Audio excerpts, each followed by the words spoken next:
think it's 20, Mr. Speaker, but thank you very much. So, the first thing I think we talk about today is to ask the question of why are we here and why is the House seized with this matter? And it's actually not very complicated. It is documents that the House ordered to be produced that this government is not producing. I mean, that's it. So I could sit down right now and everything would be done if they just gave the documents. So there can be all kinds of convoluted arguments of Conservatives are, talking about this too much, but the people that have the answer to this are all just sitting right over here on this side of the House, Mr. Speaker. The Liberals could end this entire thing by producing the documents, not the documents that Conservatives have requested. Let's make that very clear. These are documents that the House of Commons has requested, and they are not doing it. So this is why we're here. It could be over in literally 5 seconds. A member from the government could stand up right now and say, we're producing all the documents that Parliament has requested, and we all resume our normal duties. But they don't.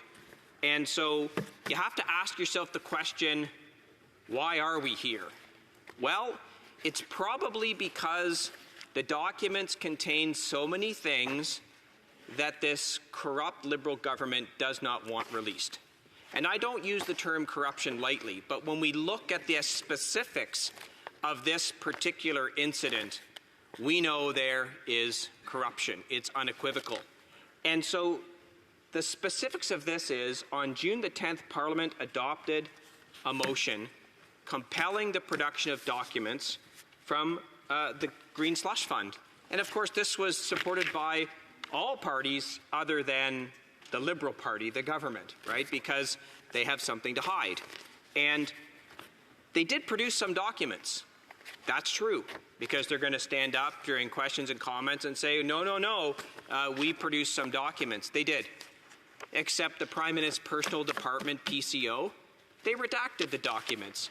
And for those watching that might not know what redacted means, that means they took a big black marker and covered up all the juicy parts, right? Anything that could get the government in trouble, they said, ooh, we better not release that. So this is actually where we are. And the motion that Parliament adopted, it didn't say, well, the Liberals, they can pick and choose which parts of the document they want to disclose. Now the Prime Minister's Personal Department, PCO, they can go through, they can take out anything that might hurt the government's reputation. Although I will say that reputation isn't so good right now, so it must be really bad if they're afraid that it's going to hurt the reputation of the government. Now, let's remember, the redactions that are being done by, again, the Prime Minister's Department, PCO, this is a Prime Minister who has been convicted not once, twice, of ethics violations. So when they're looking at what they're going to redact from these documents, let's be clear. They're not redacting that, the fund met and they had a couple of coffees and then they decided that they would, look at this company that's at arm's length and there's no conflict of interests, and so they gave some funding. This is not what's been redacted. What's been clearly redacted are things they know will be damaging, which is why we're here. Parliament is supreme, and Parliament does not take on these powers just on a whim. And of course, as I said before, this was supported by all of the parties. So this isn't one party trying to gang up on another. This is the will of Parliament. Parliament has said that we want these documents produced, and we don't want them redacted, because that was not in the order of Parliament. Parliament said all the documents. And we had to fight to get there. It wasn't as though this Liberal government said, you know what, you're right, this fund really didn't operate well, there were some problems, let's get to the bottom of it, here you go, here are the documents. No. There was a long, painful process where we had to continuously push and push and push to get the government to actually where we are today.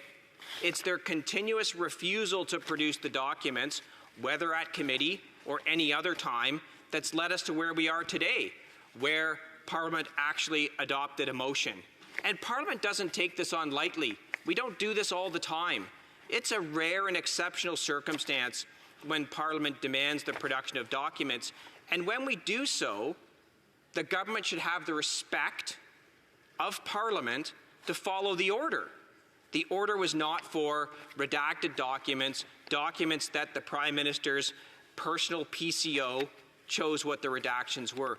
It is a flagrant violation of the will of Parliament. And as I say, this is why we're here. This is why it's going on. And it could all end in 5 seconds. They could just say, we're producing the unredacted documents. We've been now pushing this issue for 3 days in Parliament. At any time, they could have done this, but they're not. And you have to ask yourself, why? These documents must contain so much evidence of corruption, Liberal, crony, appointed members who rewarded themselves and other Liberal insiders. These documents must be so bad that they are willing to let this debate go on for days and days without producing them. There can be no other conclusion that you can get to when you look at this. So let's now talk. So now we know the why we're here. It's a summary of why we're here.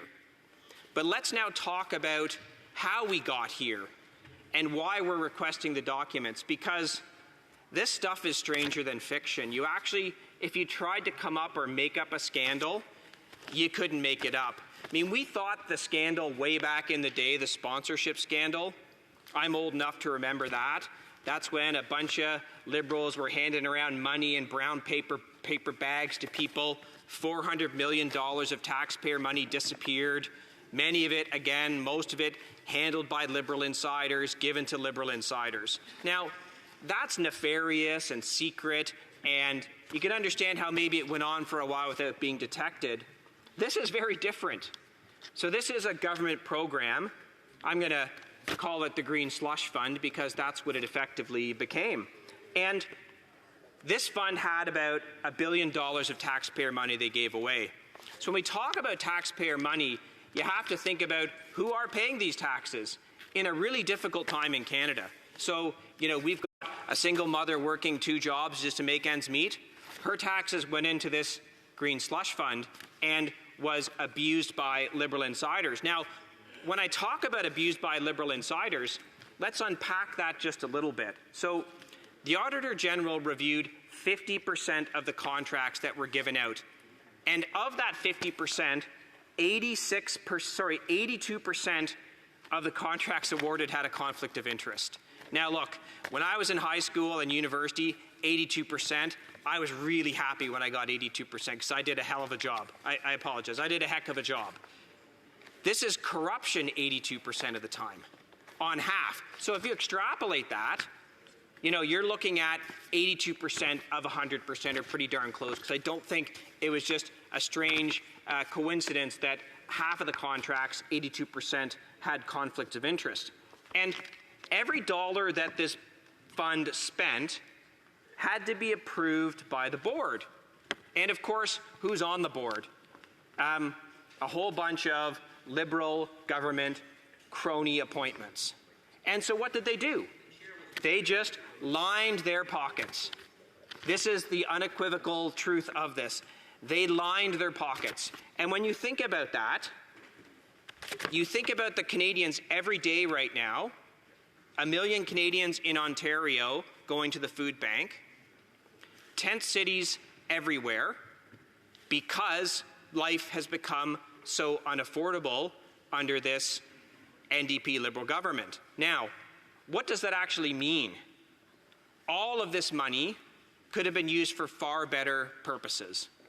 If you talk to the single mother who's working 2 jobs and paying taxes and told her that a bunch of crony capitalism went on with $1 billion, they would be absolutely outraged.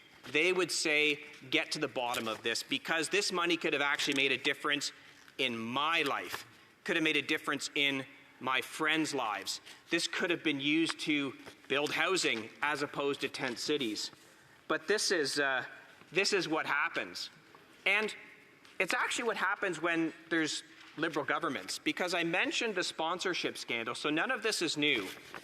The sponsorship scandal was Liberal cronies giving money to other Liberal cronies.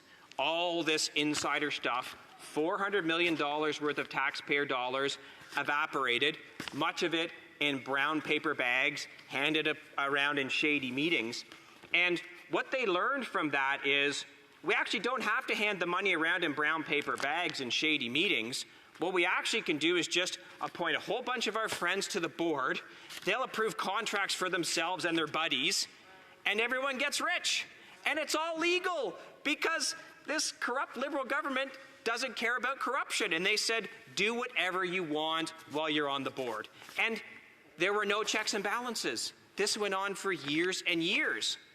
It's only until, through the hard work of Conservative members of Parliament, that this corruption was then discovered. And then, like they started to do a couple of things. But really, this is what's happened from Liberal insiders, the Prime Minister's office appointing Liberal insiders to run a fund where they give each other money. Now, there's some of the people that, I gotta tell you, they're getting an A+ in corruption. So, like Cycle Capital, one director of the board has an interest in, she runs Cycle Capital. It got $250 million from the Green Slush Fund. Like, this is outrageous. Canadians should be rightfully and are rightfully outraged. Imagine that.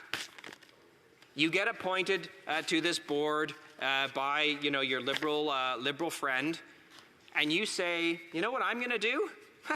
I'm just going to give $250 million to my own company. Why not? I mean, the money's got to go somewhere. Why shouldn't it go to one of my companies? So, this is unbelievable. Now, did the director declare a conflict of interest and recuse herself from the deliberations on these things? No, not going to do that. Then the money might not actually get to my company. All under the watchful eye of this, corrupt Liberal government. And I use the term watchful eye with great derision. There was no watchful eye. They just let it happen.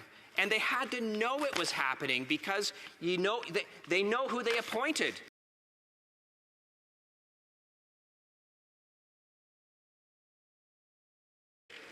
When you get appointed, they look into you a little bit.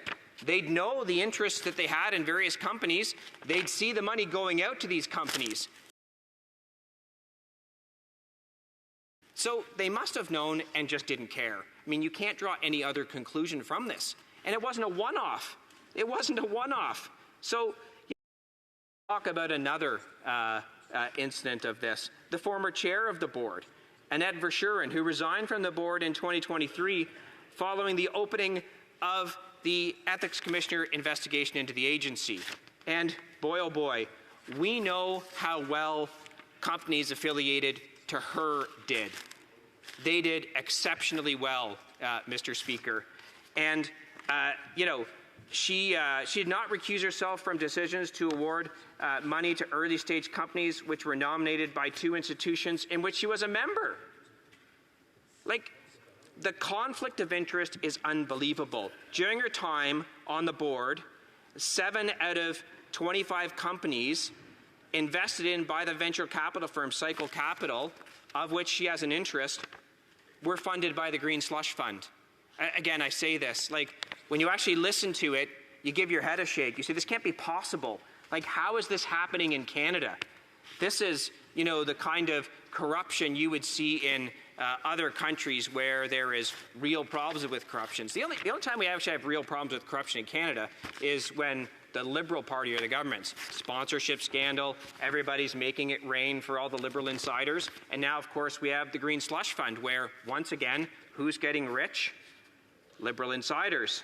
So, you know, Guy Ouimet also was on the board, and he received, he is also a venture capitalist on the board of Lithium Technologies, which received almost $4 million from the Green Slush Fund.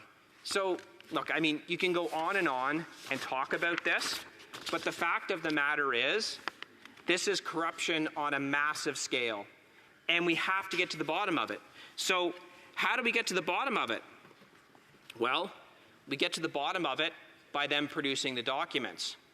And Mr. Speaker, one thing I'm concerned about is, where's the NDP going to be on this? Now, I know the NDP. They talk about fighting crony capitalism all the time. So we need them to stand strong with us in the demand for these documents.